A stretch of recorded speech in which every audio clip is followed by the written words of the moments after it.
கிறிஸ்துவுக்குள் மிகவும் பிரியமானவர்களே, இயேசு கிறிஸ்துவின் நாமத்தில் உங்கள் யாவரையும் அன்போடு கூட நான் வாழ்த்துகிறேன். இந்த நாளிலும் தேவன் நம்மோடு கூட இடைப்படுகின்ற ஒரு வார்த்தை 2 தீமோத்தேயு 2ஆம் அதிகாரம் 1ஆம் வசனம். ஆதலால் என் குமாரனே, நீ கிறிஸ்து இயேசுவில் உள்ள கிருபையில் பலப்படு. இந்த வார்த்தையின் மூலம் தேவன் இன்றைக்கு ஒரு வெளியேற பெற்ற சத்தியத்தை நமக்கு கற்றுக் கொடுக்க விரும்புகிறார். அப்போ இந்த வசனம் சொல்லுகிற வார்த்தை என்னன்னா, நீ கிறிஸ்து இயேசுவில் உள்ள கிருபையில் பலப்படு. அப்போ யோவான் 1ஆவது அதிகாரத்துல நம்ம பார்க்கிறோம், இயேசுவானவர் அவர் வார்த்தை மாம்சமாகி கிருபையினாலும் சத்தியத்தினாலும் நிறைந்தவராய் நமக்குள்ளே வாசம் பண்ணினார் அப்படின்னு சொல்லி நம்ம பார்க்கிறோம். அப்போ இயேசு கிறிஸ்து அப்படின்னாலே அங்கே கிருபை நிறைந்தவர். அப்போ இன்றைக்கு தீமோத்தேயுக்கு பவுல் சொல்லுகிறார், அந்த கிறிஸ்து இயேசுவில் உள்ள கிருபையில நீ பலப்பட வேண்டும் என்று சொல்லி சொல்லுகிறார். அப்போ எதற்காக இந்த காரியம் சொல்லப்படுகிறது அப்படிங்கிறத இன்றைக்கு நம்ம கொஞ்சம் ஆராய்ந்து பார்க்க போகிறோம்.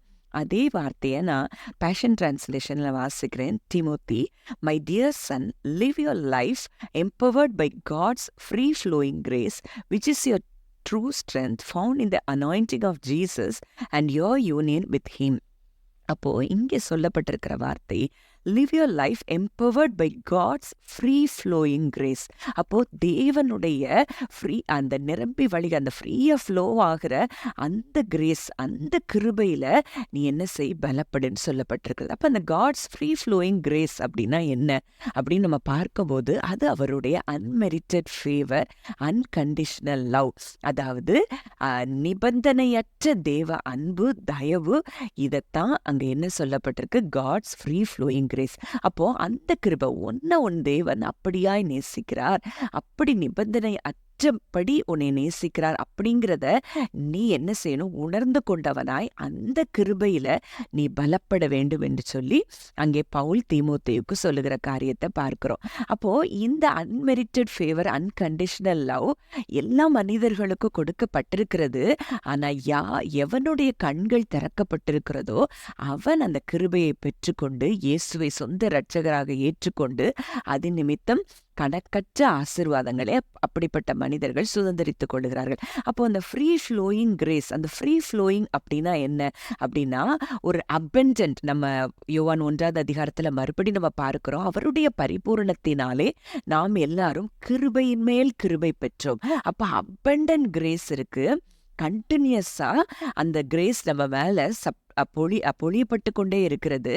அது மாத்திரம் இல்ல, அங்க அதை யாரெல்லாம் அதை ரிசீவ் பண்றதுக்கு ஆயத்தமா இருக்கிறாங்களோ அவங்க மேல அந்த கிருபை என்ன செய்து அது ஊற்றப்பட்டு கொண்டே இருக்கிறது. அப்போ இன்றைக்கு பவுல் நமக்கும் கூட, நம்மளும் இப்படிப்பட்ட தேவ அன்புல, அந்த நிபந்தனையற்ற அன்பு என் மேல தேவன் வைத்திருக்கிறார் அப்படிங்கிற அந்த அன்புல பலப்படும் போது அங்க நமக்கு நிறைய ஆசீர்வாதங்கள் கடந்து வருகிறது. அதாவது ஒன்று ரெண்டு இன்றைக்கு நம்ம பார்க்க போகிறோம். அப்போ நம்ம ஏற்கனவே அறிந்தபடி அந்த கிருபை அப்படிங்கிறது அது தேவனிடத்துல இருந்து வருகிற ஈவு. எபேசியர் 2:8-9 நம்ம பார்க்கிறோம், கிருபையினாலே விசுவாசத்தை கொண்டு ரட்சிக்கப்பட்டீர்கள், இது உங்களால் உண்டானதல்ல, இது தேவனுடைய ஈவு, ஒருவரும் பெருமை பாராட்டாதபடிக்கு இது கிரியைகளினால் உண்டானதல்ல.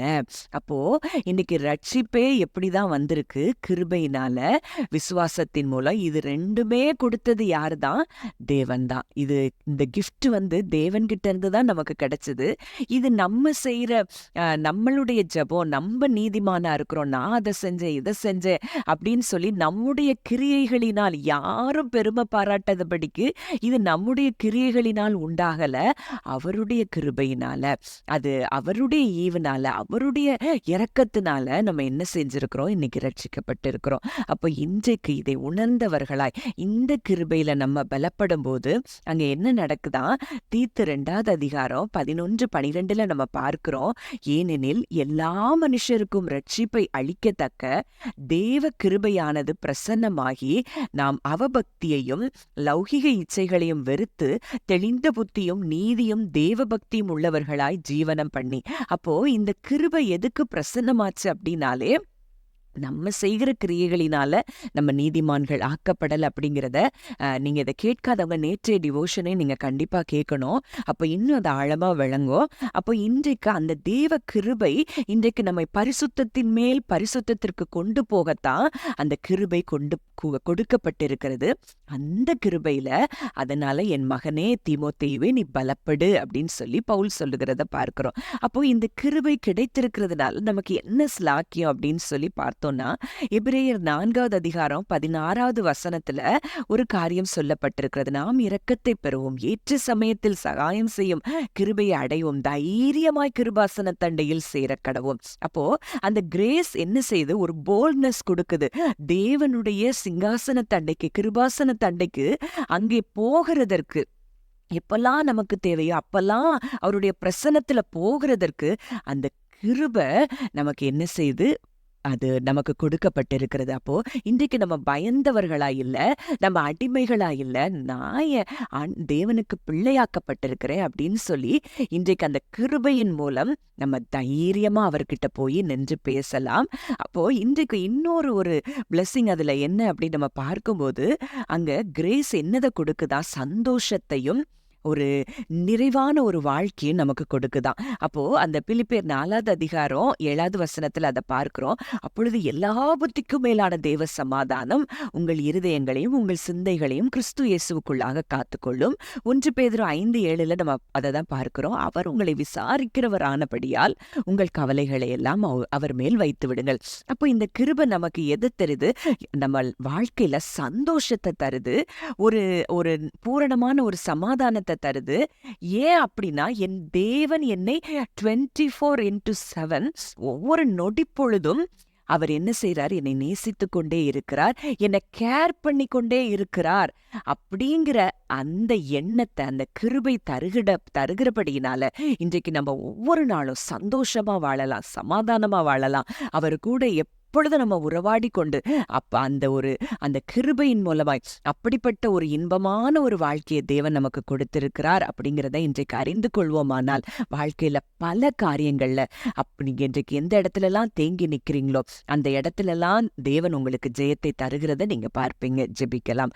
நல்ல தகப்பனே, நன்றியோடு உம்மை துதிக்கிறோம், ஸ்தோத்தரிக்கிறோம். அப்பா, இன்றைக்கு நீர் எங்களுக்கு கொடுத்த ஆலோசனையின்படி அப்பா இதை கேட்கிற நாங்க ஒவ்வொருவரும் உம்மிலுள்ள கிருபையில நாங்க பலப்படும்படி, எங்க பலத்தினால் அல்ல, எங்க ஞானத்தினால் அல்ல, எங்க திறமையினால் அல்ல, எங்க நற்செயல்களினால் அல்லப்பா, நீங்க எங்களுக்காக எல்லாவற்றையும் சிலுவையில செய்து முடித்த அந்த கிருபையை எண்ணி அப்பா நாங்கள் ஆண்டவரே பலப்பட நாங்கள் உதவி செய்யுங்கப்பா. கர்த்தர் அப்படியே எங்கள் ஜெபத்தை கேட்டு பதில் கொடுக்கிறபடினால் நன்றி செலுத்துகிறோம். இயேசுவின் மூலம் கேட்கிறோம் ஜீவனுள்ள நல்ல பிதாவே, ஆமேன்.